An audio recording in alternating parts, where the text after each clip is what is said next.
हमारे साथ केंद्रीय मंत्री बाबुल सुप्रियो लाइव आ चुके हैं। और बाबुल, आज तक पर आपका स्वागत करते हुए दीदी ने ताबड़तोड़ हमले बोले, ये कहा कि पीएम और गृह मंत्री अपने पावर का दुरुपयोग कर रहे हैं। 8 चरणों में विधानसभा चुनावों का सीधा फायदा बीजेपी को होगा। टिप्पणी इस पर आपकी। चलिए, दीदी का क्षमता जो भी है, जो क्षमता का दुरुपयोग बोलिए, पुलिस का दुरुपयोग बोलिए, एडमिनिस्ट्रेशन का पॉलिटिसाइजेशन बोलिए, जो भी आप कहिए, खेल खत्म हो गया। अब उनका फ्रस्ट्रेशन है, उनको कहने दीजिए। अब लोगों का वोट होगा। लोकतांत्रिक देश में लोग जो है अपना वोट देने जाएंगे। अब मैं सुन रहा था तृणमूल कांग्रेस से कोई ना कोई तो आया होगा जो कह रहे थे कि इतने सारे सीट्स है तमिलनाडु में, 234 है, वहाँ पे शायद 3 या 4 दफे हो रहा है, यहाँ पे 8 दफा क्यों? भाई, बहुत सारे लोग होते हैं, उसमें से कुछ लोग जेल में रहते हैं, उनके लिए 24 घंटा जो है बंदूकधारी सामने खड़े रहते हैं। तो बंगाल में जिस तरीके के डेमोक्रेसी के ऊपर हमला किया है कि 10 साल की एकदम मतलब क्या कहूँ, हर तरीके से बंगालियों को जो टॉर्चर किया है दीदी के एडमिनिस्ट्रेशन, दीदी की पुलिस, और संपूर्ण रूप से मुख्यमंत्री का निगरानी में और उनकी चुप्पी में कभी और उनकी प्रत्यक्ष मदद में कभी, तो 8 क्यों 10-12 दफे भी अगर वोट होती तो भी जो है बंगाल के लोग खुश होते। क्योंकि पंचायत इलेक्शन से लेके म्यूनिसिपल इलेक्शन से लेके 2019 तक आपने देखा है कि कैसे हम सबके ऊपर किस तरीके से हमले किए गए थे। तो ये मैं समझता हूँ कि बहुत ही अच्छा डिसीजन है और इसका मैं स्वागत करता हूँ। दीदी क्या बोलती है, सही मायने में आज के बाद उसका कोई मायने नहीं रखता है। बाबुल सुप्रियो जी, लेकिन बीजेपी की ओर से इस बारे में रिक्वेस्ट तो चुनाव आयोग से की गई थी कि चुनाव के जो चरण हो वो काफी लंबे हों। इसके पीछे की क्या वजह थी? बिल्कुल वजह क्या है वो भी बीजेपी ने बड़ा स्पष्ट कर दिया था। आपको मालूम है कि बंगाल जो है ऊपर से नीचे तक काफी लंबा एक क्षेत्र है और ये भी सबको मालूम है कि किस तरीके का हिंसा होता है। कई बार इसके पहले देखा गया, मैं भी 2014 से चुनाव लड़ रहा हूँ, कि पैरामिलिट्री फोर्सेस को एक जगह से दूसरी जगह में मूव करने में बहुत सारा समय चला जाता है। तो इसलिए हमने 8 क्या, हमने तो 10 अलग अलग हिस्सों में वोट हो, ये भी हमने मांग की थी। और हम इसलिए मांग कर रहे हैं, आज भी कर रहे हैं। मैं आपको ये भी बोल रहा हूँ कि 12 हिस्से में होता तो भी बुरा नहीं होता, क्योंकि हमारा एक ही मकसद है कि लोकतांत्रिक जो सिस्टम है, जो कॉन्स्टिट्यूशन का सैंक्टिटी है, जो एक ऑटोक्रेटिक महिला ने, एक सीएम ने उसका बर्बादी करके रख दिया था, उसका सेलिब्रेशन हो। ये दुनिया के सबसे बड़ा लोकतांत्रिक देश तो हम है ही, लेकिन जैसे माननीय प्रधानमंत्री जी कहते हैं, हमें सबसे खूबसूरत लोकतांत्रिक देश बनना है और उसके लिए तृणमूल कांग्रेस का खत्म होना बहुत जरूरी है। और उसी लिए लोगों का वोट देना, मतदान केंद्र तक पहुंचना, ये बहुत जरूरी है। और मैं समझता हूँ तृणमूल कांग्रेस को खत्म कैसे करेंगे? आप लोगों की ओर से जय श्री राम का नारा लगाकर ममता बनर्जी पर लगातार सवाल खड़े किए जाते रहे, लेकिन आज जो तस्वीरें आई हैं, ममता बनर्जी अपने पूरे परिवार के साथ, अभिषेक बनर्जी भी हैं, उनका भी परिवार है, सभी के साथ पूजा अर्चना कर रही हैं और पूरे बंगाल में मैसेज दे रही हैं कि देखिए, हिंदू विरोधी होने की जो आरोप बीजेपी लगाती है वो पूरी तरह से निराधार और गलत है। ये सब दीदी का जो है सुर्खियों में रहने के लिए ना, दीदी कल दिखा दिया, ना वो सरकार चला सकती है ना स्कूटी चला सकती है। स्कूटी में आपने देखा क्या उनकी हालत थी। ये अलग बात है कि उन्होंने स्कूटी चला के केंद्रीय सरकार का एक तरफ से पेट्रोल का विरोध कर रहे थे, एक तरफ से हमारा काफी सारा पब्लिसिटी भी कर दिया। क्योंकि मैं भी हेवी इंडस्ट्री मिनिस्टर था, तो फेम 1 फेम 2 में हम पूरे देश में किस तरीके से इलेक्ट्रिक मोबिलिटी को हम बढ़ावा दे रहे हैं और सब्सिडी दे रहे हैं, ये भी उन्होंने उसका भी पब्लिसिटी कर दिया बिना जाने हुए। और जय श्री राम बोलने से छिड़ने का रीति रिवाज और ये तरीका दीदी ने ही बताई है। इसलिए उनको कहा था जय श्री राम से चिढ़ने के लिए। मैं जिस इलाके में हूँ अभी, एक इंटीरियर जगह में, यहाँ पे लोग सलाम अलैकुम भी बोल रहे थे, तो मैं उसका अलैकुम सलाम नहीं बोलूंगा? हमको चिढ़ने का कोई हक ही नहीं। ये भारत सेक्युलर कंट्री है और दीदी अगर उसको मानती है तो एक चीफ मिनिस्टर होने के नाते क्या भाषा का उपयोग कर रहे हैं, गाड़ी से उतर के उनके पीछे भाग रहे हैं।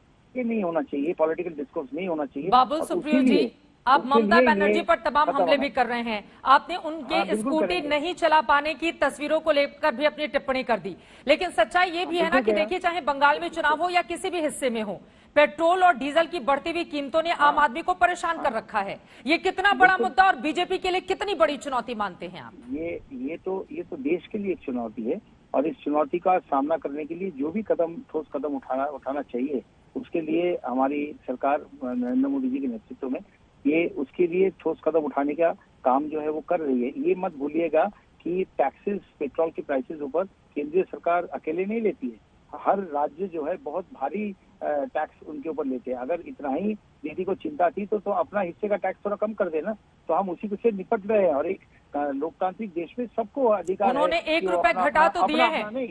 नहीं नहीं, और अब हर एक टीएमसी कह रही है बारी आपकी है। एक एक रुपया से क्या होगा?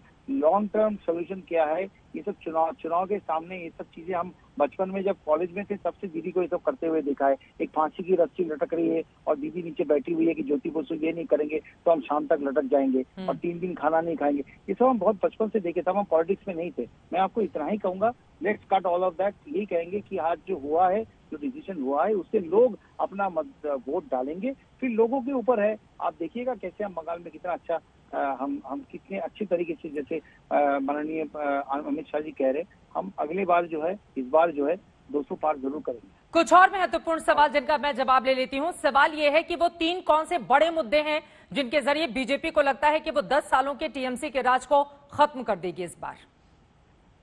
देखिए, सबसे बड़ी मुद्दा ममता बनर्जी के खिलाफ जो मुद्दा है वो तो है ही। हम चाहते हैं कि यहाँ पे लोगों को नौकरी मिले।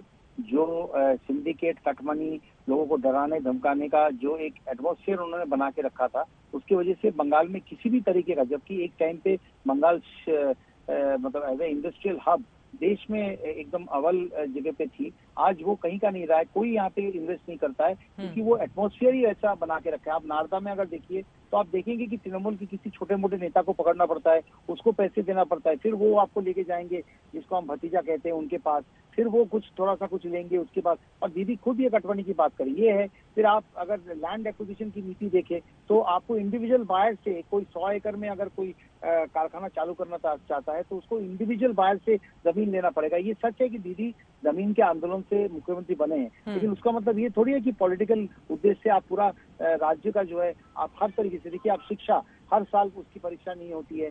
आप हेल्थ की पोजीशन क्या है देखिए। अब एडमिनिस्ट्रेशन की पोजीशन है कि आमफान के लिए जो चावल भेजा जाता है उसकी भी चोरी होती है।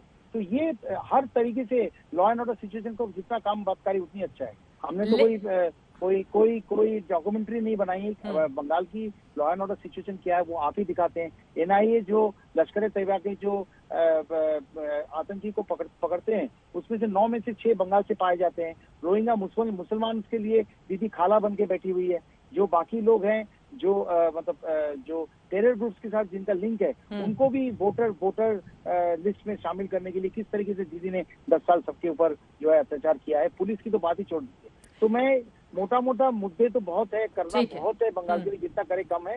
लेकिन आज जो भी फैसला हुआ लोकतंत्र के लिए हो और हम बहुत, ये बात सच है कि लॉ एंड ऑर्डर एक बहुत बड़ी चुनौती है पश्चिम बंगाल के लिए। लेकिन ममता बनर्जी की पार्टी का यह भी आरोप है कि दरअसल वहां पर अगर किसी की आपसे रंजिश भी होती है तो उस व्यक्ति को बीजेपी अपना बना देती है और इस तरीके से वहां पर श्रेय लेने की कोशिश करती है कि हमारे कार्यकर्ता पर हमला हो गया। नंबर 1, उनके हाल ही में मंत्री पर भी हमला हुआ था, बमबारी हो गई थी।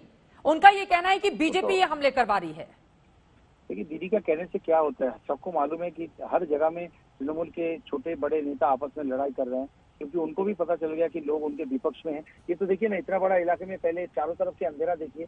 पहले 2014 में जब मैं चुनाव लड़ा था, यहाँ पे हम निकल नहीं पाते थे, बमबारी होती थी, गाड़ी तोड़ दिए जाते थे। अब देखिए, मैं खाली जगह पे चारों तरफ देखेंगे, अंधेरे जगह पे बैठ के आपका इंटरव्यू दे रहा हूँ। किसी की कोई आदमी हमारे गाड़ी के पास आके कुछ करेगा ही नहीं, क्योंकि आम जनता की गुस्सा इतना है। ये सब लॉलेसनेस जो इंडिया बंगाल में था उसके खिलाफ इतना गुस्सा है कि वो चाहते कि इसका ये खत्म हो जाए। और आपस में तृणमूल वाले लोग जो है वो आपस में लड़ रहे हैं, पुलिस खिलाफ है, वो आपको फर्जी केस देके उठा के लेके जा रहा है। कौन, आप बताइए, तृणमूल के मिनिस्टर के ऊपर बमबारी करेंगे? कौन सा ऐसा हिस्ट्री है? कोई सबूत है दीदी के पास? दीदी तो कुछ भी बोलती रहती है। प्रधानमंत्री, राष्ट्र मंत्री, किसी को भी वो छोड़ते नहीं है, बख्शते नहीं है। और कौन सी भाषा में वो बात करती है, ऐसा हमने जिंदगी में कभी नहीं देखा है। और मैं आपको फिर से बता रहा हूँ वही जगह पे आके कि लोकतंत्र की जीत हुई है, कि हमारी मांग को स्वीकार करते हुए 8 अलग फेज में वोट हो रही है और पैरामिलिट्री फोर्सेस हर बूथ में होगा। और जब लोग अपना मत देंगे, जब अपना वोट देंगे तो तय होगी। आप खुद ही देख लेना इसका नतीजा क्या आएंगे। लोकतंत्र के पक्ष में आएगा, नरेंद्र मोदी के पक्ष में। ठीक है, आप इस वक्त अंधेरी जगह पर बैठे हुए हैं जहां पर रोशनी की कमी है, लेकिन आपका चेहरा पूरी तरह से चमक रहा है। यही चमक रिजल्ट में भी दिखेगी क्या? नंबर 1, और बाबुल सुप्रियो या फिर किसी भी नेता को बीजेपी अपना चेहरा क्यों नहीं घोषित कर देती? लोग पूछ रहे हैं ममता बनर्जी के सामने आपका कौन है मुख्यमंत्री का उम्मीदवार? देखिए, ये एक हमारा बीजेपी जो है एक लोकतांत्रिक दल है। यहाँ पे मुख्यमंत्री कोई भी यहाँ पे मुख्यमंत्री बन सकते हैं, कोई भी अच्छा कार्यकर्ता जो है मुख्यमंत्री बन सकते हैं। आप मुझे मत पूछिए कि चेहरा वगैरह, क्योंकि मैं IIT का परीक्षा देने बैठा हूँ, आप मुझे मेडिकल का सवाल करेंगे तो जवाब मेरे पास होगा नहीं। लेकिन चेहरे की चमक जो है वो मेरी चमक नहीं है, मैं समझ लीजिए मून हूँ, जो सूरज है वो आसपास के लोग हैं, उन्हीं से जो वो रोशनी मेरे चेहरे पे चमक रहा होगा, वही खुशी मेरे आंखों में दिख रही होगी। यही बात मैं आपको कहूँ तो मैं, अगर आप मून है तो ये जो शीतलता है, इमेजिनेटेड चमक, ठीक है, ये जो शीतलता है और साथ ही 8 राज्यों में जो इलेक्शन का अनाउंस हुआ है, क्या ये बीजेपी को फायदा पहुंचाएगा? क्या ये, सॉरी, बीजेपी को फायदा, जैसा कि ममता बनर्जी कह रही हैं 8 चरणों में चुनाव का मतलब सीधे बीजेपी को फायदा होगा और अपने सत्ता का दुरुपयोग किया गया है बड़े नेताओं की ओर से, बीजेपी पर ये उनके आरोप हैं। तो क्या ये 8 चरणों के इलेक्शन भारतीय जनता पार्टी को फायदा पहुंचाने वाला है? देखिए, हम सही में एक ऑल इंडिया पार्टी है, उसकी हमारा नाम भारतीय जनता पार्टी है। दीदी जो है वो बंगाल की चिंता करे, अपनी पार्टी की चिंता करे। ऑल इंडिया तृणमूल कांग्रेस नाम देने से कोई ऑल इंडिया पार्टी होता नहीं है। ये अलग बात है कि दीदी को कोalition में रह के सेंट्रल में मंत्री रहने का उनको मौका जरूर मिला था, हम उसका आदर करते हैं। लेकिन ऑल इंडिया कहीं पे भी वो अपना प्रार्थी दे, जमानत जब्त हो जाती है, हिस्ट्री उसके लिए सामने खड़ी है। तो दीदी बंगाल की चिंता करे, और क्यों लोग उनसे इतना खफा है और क्यों दीदी के पास कुछ भी नहीं रह गए वोट के नतीजे जब आएंगे, उसके बारे में दीदी चिंता करे। बाकी राज्य में बीजेपी लड़ेगी, वहाँ के जो अच्छे दल है, बड़े दल है, उनके साथ लड़ेगी। दीदी का उसमें कोई लेना देना ही नहीं है, टिप्पणी ना ही करे तो अच्छा है। चलिए, बहुत शुक्रिया बाबुल सुप्रियो जी आज तक से जुड़ने के लिए, और आज चुनावी तारीखों का ऐलान हुआ है, इस खास मौके पर बातचीत करने के लिए। बाबुल सुप्रियो जो कि केंद्रीय मंत्री हैं, उनका ये दावा है कि अब की बार तो बह रही है बीजेपी की बयार, उनके दावे में कितना है दम, 2 तारीख के लिए इसको करना होगा, हमें थोड़ा सा इंतजार